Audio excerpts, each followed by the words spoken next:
Hey guys, Coach Julia Gurman here. Today I'm going to show you how to pick things up and put them down without hurting your back. I'm going to start with this medicine ball.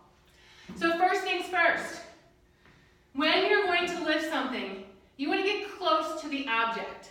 You don't want to be so close that you're like on top of it and all up in its grill, all right? But you also don't want to be so far away from the object you're lifting. You don't want it out far away from your body, far away from your center of gravity. This increases the lever arm and the stress on your joints, the stress on your low back. So get closer to the object. Next thing, before you bend your knees to squat down, stick your butt back a little bit. Find a little bit, an element of hip hinge before you squat. Has to happen. An element of hip hinging happens every single squat.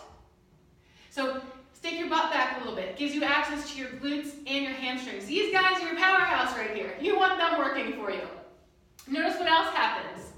When you stick your butt back and you hinge from your hips, your trunk, it leans forward, it tilts forward. Your shoulders move at the same rate, same time, in sync with your hips.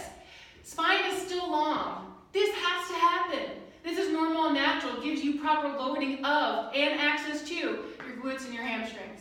You want that so you can protect your low back. Zip your core up and in, and from here, bend your knees to lower down. More access to glutes, hamstrings, and now quads. And when you grab onto your object, before you stand up, make sure your shoulders aren't up by your ears because that is going to stress your low back.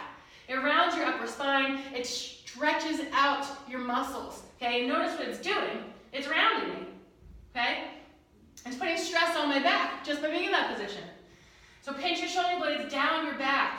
Then brace your core. Use your legs and hips to stand. Hallelujah. Success. All right. And then when you put the object down, put it down the same way. Use the same technique that you use to pick it up.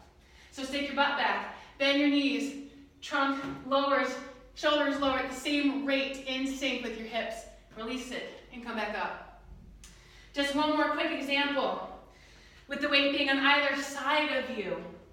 Okay, still a great way to load your body. You still have good biomechanical advantage here. The hardest way to lift things is out in front of you. Okay? So this weight, this trap bar here is evenly distributed on either side here. Go down the same way, butt back. Bend your knees, lower down. Everything's moving at the same time. I grab onto the handles. Shoulders are pinched down and back, core zipped up and in. Brace, drive into the ground, stand up together as a unit, and then lower back down. Butt, knees, everything goes. Release the weight and stand up. So I hope you find this video helpful. Please leave any questions or comments below, and I look forward to seeing you soon.